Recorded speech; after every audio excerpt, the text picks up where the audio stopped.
இந்த காந்தி ஆசிரமத்தை ஆரம்பித்ததன் நோக்கம்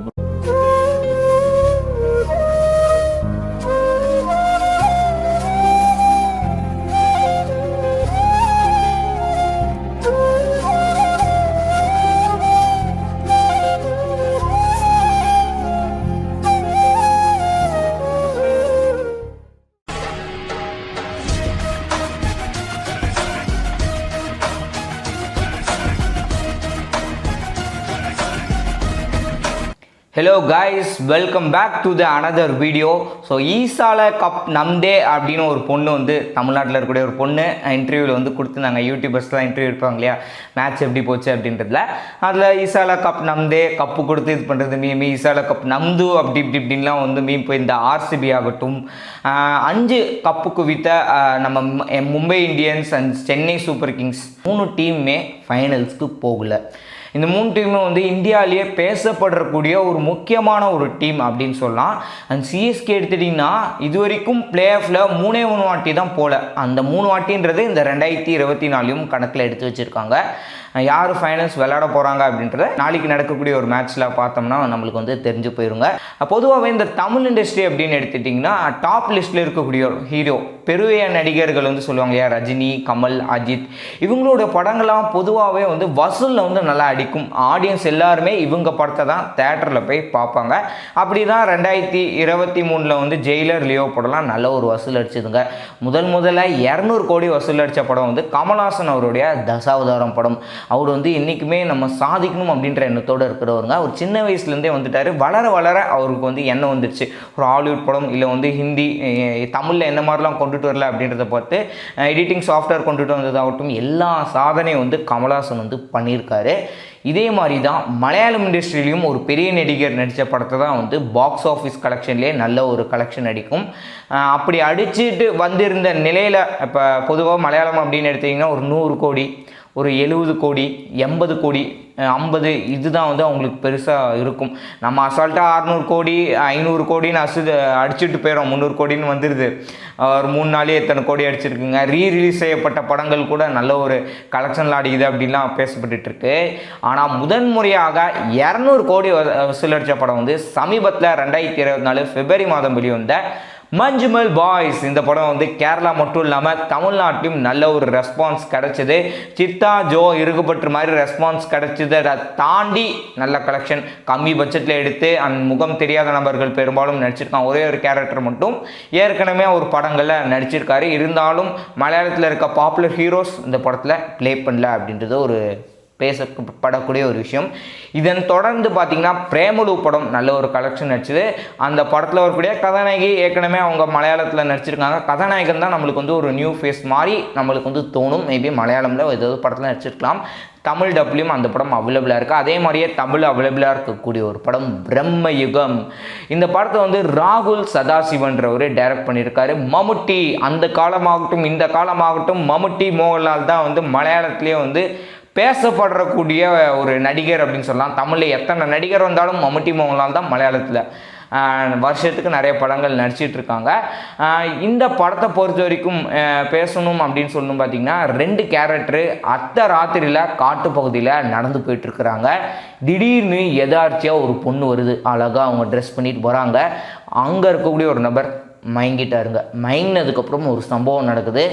மறுநாள் மற்றொரு நபர் எழுந்து காட்டு பகுதியில் நடந்து போகிறாரு. நடந்து போகும்போது பால் அடைஞ்ச ஒரு அரண்மனை, அங்கே மம்முட்டியும் அவர் கூட ஒரு அசிஸ்டன்ட் இருக்கிறாரு. இவர் பாட்டு நல்லா பாடுறதுனால அங்கே தங்கறதுக்கு பர்மிஷன் கொடுத்துட்டாங்க. எத்தனை நாளைக்கு இவர் அங்கே தங்குறாரு, எப்படி அவர் அங்கேருந்து வெளியில் வராரு, அவர் தங்கிட்டு இருக்கும்போது என்ன மாதிரியான திகிலான சம்பவங்கள் நடக்குது, மம்முட்டி எப்படிப்பட்ட ஒரு கேரக்டராக இருக்கிறன்றது தான் இந்த படத்துடைய மொத்த கதை. இந்த படத்துடைய பாசிட்டிவ் அப்படின்னு பேசும்போது படத்துடைய ஸ்க்ரீன் பிளே வந்து ராமகிருஷ்ணன் அப்படின்றது எடுத்திருக்காரு. பொதுவாகவே இந்த மலையாளம் இண்டஸ்ட்ரி எனக்கு பிடிச்ச விஷயம் ஸ்க்ரீன் பிளே தாங்க. டைரக்டர் வேறு யாரோ டைரக்ட் பண்ணியிருப்பாங்க, ஸ்க்ரீன் பிளே வேறு யாராவது இருக்கும், டைலாக்ஸ் கூட இருக்கும். ஏன் இங்கே கூட நம்ம பார்த்துருப்போம், டைலாக்ஸ் வேறு யாராவது எழுதியிருப்பாங்க, ஆனால் ஸ்க்ரீன் பிளே பெரும்பாலும் டைரக்டர் தான் எழுதியிருப்பார். உண்மையாலும் அவர் தான் எழுதியிருப்பாரா அப்படின்னு கேட்டிங்கன்னா நம்ம சசிகுமாரோடைய பிரம்மா படத்தில் வந்து கொடுத்துருப்பாங்க, காசு கொடுத்து ஏமாத்துறது இந்த மாதிரி வேலை. இந்த மாதிரியான வேலையும் நடக்கும். இல்லை உண்மையாலும் எழுதியிருப்பாரான்றது நம்மளுக்கு தெரியாதுங்க. இந்த மாதிரி ஏதோ ஃப்ராடான வேலையும் இங்கே இண்டஸ்ட்ரியில் நடந்துகிட்டு இருக்கு. மலையாளம் பொறுத்த வரைக்கும் ஸ்க்ரீன் பிளேனா யார் எழுதியிருக்காங்களோ அவங்கள வந்து நேம் வந்து மென்ஷன் பண்ணிடுவாங்க. அவங்களுக்கான அமௌண்ட் வந்து ப்ராப்பராக கொடுப்பாங்க. அது எந்த மாதிரின்றதுலாம் எனக்கு வந்து சரியாக தெரியல. ஸ்க்ரீன் ப்ளே பற்றி பேசும்போது எனக்கு வந்து இந்த கமர்ஷியல் என்டர்டெயின்மெண்ட் மூவி தான் பார்ப்பேன் அப்படின்ற ஆடியன்ஸ் வந்து சுத்தமாக அந்த படம் கவர்றதுக்கான வாய்ப்பு இல்லை. அண்ட் த்ரில்லர் படம் நான் எந்த படமாக இருந்தாலும் பார்ப்பேங்க. நல்ல ஒரு ரெஸ்பான்ஸ் கிடச்சிருக்கா தூக்கி உட்காந்து பார்ப்பேன். ஓடிடியில் இருக்கா அமௌண்ட் பே பண்ணுறதுனாலும் பார்ப்பேன், இல்லை தேட்டரில் போனாலும் பார்ப்பேன் அப்படின்ற ஆடியன்ஸ். அந்த மாதிரியான ஆடியன்ஸ்லாம் எடுத்துட்டிங்கன்னா சினிமாவை ரசித்து பார்ப்பாங்க, சினிமாவில் ஏதோ சாதிக்கணும் அப்படின்ற எண்ணத்தோடு இருப்பாங்க. மெயினாக அந்த கமர்ஷியல் மூவியோட ஆர்ட் ஃபிலிம் ரசித்து பார்க்குறவங்க இருக்கிறாங்க. நாலாவது மீடியா சினிமா இண்டஸ்ட்ரியில் இருக்கிறவங்க வந்து பார்க்கக்கூடிய ஒரு படம் அப்படின்னு சொன்னால் ஆதியோட கருவத்தினால ஜெயிக்கும்.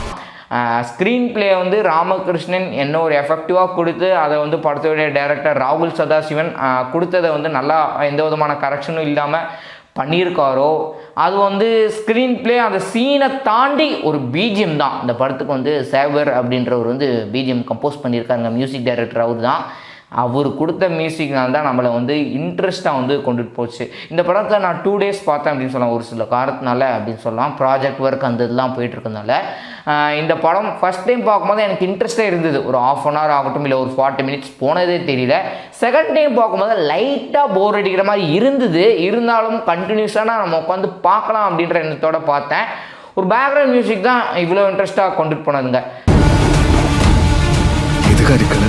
சினிமாட்டோகிராஃபர் வந்து ஜலால் அப்படின்றவர் பண்ணியிருக்காரு. இவரை பொறுத்த வரைக்கும் அவர் எழுந்து அந்த காட்டு பகுதியில் நடந்து போகிறது, அரண்மனையை எப்படி அவங்க வந்து எந்த மாதிரி போர்ட்ரேட்டில் காமிக்கிறாங்கன்றத நல்லாவே பண்ணியிருந்தாருங்க. படத்தில் வந்து மம்முட்டியை பொறுத்த வரைக்கும் அவர் வந்து நல்லாவே பெர்ஃபார்ம் பண்ணியிருந்தார். அவங்களுக்கு காஸ்டியூம் டிசைன் வந்து நல்லா வந்து பண்ணியிருக்காங்க. ஒரு பயங்கரமாக ஒரு திகிலாக வந்து மம்முட்டியை வந்து காமிச்சிருப்பாங்க. படம் பாருங்கள், அவங்களுக்கு வந்து எப்படி மம்முட்டியை திகிலாக காமிச்சிருக்காங்க, செகண்ட் ஆஃப் எப்படி இருக்குது, எந்த மாதிரி ட்விஸ்ட் கொடுத்துருக்காங்க அப்படின்ட்டு. இந்த படத்தில் வரக்கூடிய ஒரு ட்விஸ்ட் எடுத்துட்டிங்கன்னா நம்ம படம் பார்க்கும்போதே கெஸ் பண்ணிடுவோம். அது என்னன்றதை படம் பார்க்கும்போது நீங்கள் ஃபீல் பண்ணிங்கன்னா உங்களுக்கு வந்து இருக்கும்.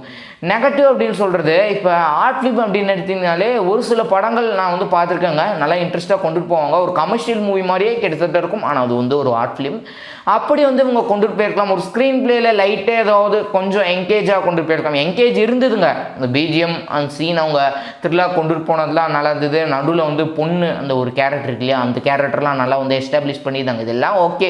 ஸ்க்ரீன் பிளேவை கொஞ்சம் வந்து என்கேஜாக கொண்டு போயிருந்தாங்கன்னா நல்லா இருந்திருக்கும் அப்படின்ற மாதிரி எனக்கு ஃபீல் ஆச்சு. மொத்தத்தில் படம் வந்து நல்ல ஒரு த்ரில்லர் மூவியாக இருக்குது. த்ரில்லர் ரசிகர்களுக்கு பிடிக்கும். ஜென்ரல் ஆடியன்ஸ்க்கு கவரத்து முன்ன மாதிரி சொன்ன மாதிரி தாங்க இருக்கும். படம் நீங்கள் இன்னும் பார்க்கல அப்படின்னா படத்தை பார்த்து என்ஜாய் பண்ணுங்கள். படம் ரிலீஸ் ஆகி கிட்டத்தட்ட 3 மாதங்கள் ஆகிவிட்டது.